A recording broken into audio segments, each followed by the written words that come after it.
बिस्मिल्लाहिर्रहमानिर्रहीम। अस्सलाम वालेकुम वरहमतुल्लाहि वबरकातुहू।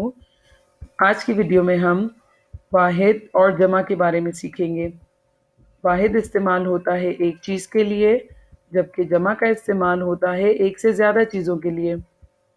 आज की वीडियो में हम वाहिद और जमा बनाना सीखेंगे और ऐसे अल्फाज जिनके आखिर में हर्फ अलिफ मौजूद होगा उन्हें बदल कर बड़ी ये में तब्दील कर देंगे और यूं वाहिद से जमा बन जाएंगे। चलिए चंद मिसालों से सीखते हैं। सबसे पहले हम सीखेंगे मोज़ा। मोज़ा एक वाहिद लफ्ज़ है और इसकी जमा क्या होगी? वाहिद मोज़ा, जबकि जमा मोज़े। यूं हमने अलिफ हटाकर बड़ी ये में बदल दिया और मोज़ा से मोज़े बन गया।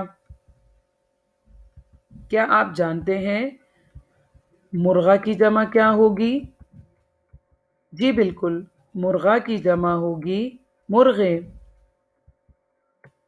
अगली मिसाल देखते हैं, चूज़ा। और चूज़ा की जमा क्या होगी? चूज़े।